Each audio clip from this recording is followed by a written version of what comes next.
बिंदु Tiwari, associate professor SD government college Beawar, MA final, paper 7। हम पढ़ रहे थे यूनिट 2 का ही लास्ट का आपका पॉइंट, घरेलू बैंक क्या थे और उनसे किस तरह से व्यापार होता था। पिछले वीडियो में मैंने आपको बताया था कि किस तरह से महाजनी और साहूकारी प्रथा थी और दूसरी जो प्रथा थी वो सराफी प्रथा थी। इन दोनों के बारे में हमने पढ़ा था कि किस तरह से महाजन और ये सराफी लोग जो थे वो ऋण देते थे कृषकों को। अब हम देखेंगे कि देशी बैंकरों के वित्त के स्रोत क्या होते थे, क्या सोर्सेज थे इनके जिससे ये लोगों को पैसा देते थे। तो देखिए, साधारणतः जो देशी बैंकर थे ये निजी पूंजी से ही अपना कारोबार करते थे। इनकी अपना निजी जो पूंजी होती थी उसी से ये अपना कारोबार करते थे, उसी से ये ऋण देते थे किसानों को या छोटे मोटे जो कारीगर थे उनको ऋण देते थे। कभी कभी ये देशी बैंकर लोगों से चालू या दीर्घकालीन खातों में भी जमा प्राप्त करते थे, पैसा जमा कर लेते थे और इस जमा पर वो ब्याज भी देते थे। ये ब्याज जो होता था वो विभिन्न शर्तों के आधार पर ही देते थे। अधिकांश बैंकर अपनी कार्यशैली पूंजी की अधिकांश मात्रा जमा से ही प्राप्त करते थे। जो जमा था उससे इन बैंकरों को पूंजी प्राप्त होती थी और उसी पूंजी को ये सर्कुलेट करते रहते थे।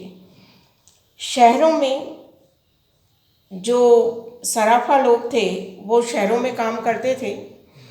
देशी बैंकर जो ग्रामीण लोग थे उनके तो अपने जमा पूंजी से ही कार्य होता था, किंतु जब हम शहरी क्षेत्रों की बात करते हैं तो शहरों में ये लोग स्टैक बैंकों से हुंडी के आधार पर वित्त प्राप्त करते थे, है ना। ये चीज़ आप यहीं क्लियर कर लीजिए कि जो बैंकर्स थे जिनको आप निजी बैंकर्स कह रहे हैं, साधारणतः ये लोग अपने जमा पर अपनी जो निजी पूंजी थी उस पर ही अपना पूरा ये व्यवसाय करते थे।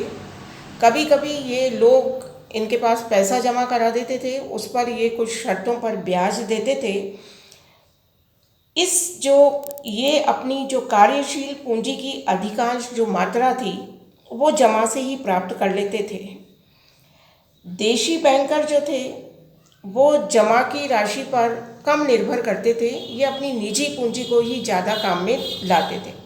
अब देखिए, जो शहर थे, ग्रामों में तो जो छोटे महाजन थे या और छोटे देशी बैंकर थे वो इसी तरह का कार्य करते थे, किंतु शहरों में आप देखिए, शहरों में ये स्टैक बैंकों से, जो स्टॉक बैंक थे उनसे हुंडी के आधार पर वित्त प्राप्त कर लेते थे और उस वित्त को ये सर्कुलेट करते थे या देते रहते थे। देशी बैंकर अब व्यापार को कैसे सपोर्ट करते थे, जहाँ ग्रामीण क्षेत्रों में साहूकार जो था वो किसानों तथा देहाती कारीगरों से लेन देन करता था, वहीं सराफ लोग व्यापारी लोगों एवं उद्योगपतियों के संपर्क में रहते थे।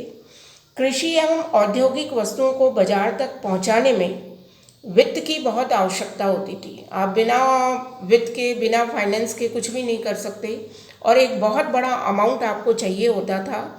तो इन औद्योगिक वस्तुओं को बाजार तक पहुंचाने में जो वित्त की सहायता चाहिए होती थी वो वित्त सहायता ये देशी बैंकर देते थे।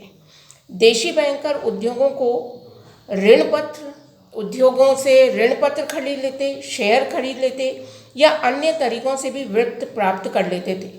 गांव में साहूकार किसानों को अपनी कृषि आवश्यकताओं को पूरा करने के लिए ऋण प्रदान करते थे ताकि किसान समय से बीज बो सके, अपनी और कुछ उसको आवश्यकता है कृषि से संबंधित किसी चीज़ की तो वो ले सके, खाद ले सके, अन्य आवश्यकताओं को वो पूरा कर सके। इस तरह से ये देशी बैंकर छोटे छोटे उद्योगों को आर्थिक सहायता भी प्रदान करते हैं। गांव में जो कुटीर उद्योगों को और शहरों में बड़े उद्योगों को ये सहायता प्रदान करते थे। अब देखिए, प्राचीन से मध्यकाल तक के व्यापार का इतिहास यदि हम आप देखते हैं, मैंने आपको पहले वाले वीडियो में बताए थे कि वैदिक काल से ही हमारे यहाँ पर जो देशी बैंकर्स थे वो कार्य कर रहे थे। कई प्रथाएं थी, जैसे मैंने हुंडी के बारे में डिस्कस किया था। हुंडी के भी कई टाइप थे। दर्शनी हुंडी थी, उस दर्शनी हुंडी के भी कई टाइप थे। तो इस तरह से ये लोग प्रारंभ से ही उद्योगों को वित्त प्रदान करते थे। तो प्राचीन काल से मध्य काल तक के व्यापार का इतिहास इस बात को स्पष्ट करता है कि आज जो काम बड़े बड़े उद्योग बैंक कर रहे हैं, उस समय ये कार्य देशी बैंक करते थे। इनकी हुंडियाँ पूरब से पश्चिम और उत्तर से दक्षिण तक जारी की जा सकती थी। इन देशी बैंकों की सहायता से बड़े बड़े उद्योग धंधे चलते थे, जैसे कपड़ा व्यापार बहुत उन्नत था हमारा, हीरे जवाहरात का उद्योग चलता था, मसालों का उद्योग चलता था, सुगंधित द्रव्यों का उद्योग चलता था। ये सभी व्यापार इन बैंकरों की हुंडियों के सहारे ही चलते थे। इनमें से कई व्यापार के लिए कभी कभी राजा लोग भी मदद करते थे। बाद में सरकार ने भी आर्थिक सहायता प्रदान करनी शुरू कर दी थी। अब देखिए, बैंकों द्वारा ऋण लेन देन के जो तरीके थे वो क्या होते थे। ये जो देशी बैंकर थे वो ऋण किस आधार पे देते थे। बैंकरों के लेन देन के तरीके बहुत ही सरल थे। ये लोग नोट पर मांगी गई रकम ऋण के रूप में उधार दे देते थे। जितना भी व्यक्ति को ऋण चाहिए था वो ये प्रदान कर देते थे। कभी मकान, अन्य संपत्ति के जमानत के आधार पर ये ऋण दे देते थे। आपको कोई भी चीज़ उनके पास रहन रखनी है और फिर वो आपको ऋण दे देते थे। इनके ऋण अल्पकालीन होते थे, मध्यकालीन होते थे, दीर्घकालीन होते थे। तीनों ही प्रकार के ये ऋण होते थे। एक तो बहुत कम टाइम के लिए, थोड़े ज़्यादा टाइम के लिए और लंबे समय के लिए। जिस तरह का वित्त होता था या जितनी बड़ी राशि होती थी उस हिसाब से ये लोग उसको देख लेते थे। देशी बैंकिंग प्रणाली का संगठित बैंक से संबंध प्राय महाजन से नहीं होता था, परंतु सराफ से इनका संबंध विभिन्न परिस्थितियों में निर्भर करता था। अब ये देखिए, जो देशी बैंक थे उनका संबंध महाजन से नहीं था। महाजन ग्रामीण लेवल पर अपना कार्य करता था, किंतु शहरों में जो सराफा लोग कार्य कर रहे हैं उनका संबंध इन देशी बैंकों से होता था। गांव के महाजन का संबंध किसी न किसी गांव के कारीगर से रहता था, जबकि सराफा का संबंध शहरी व्यापारियों व उद्योगों से रहता था।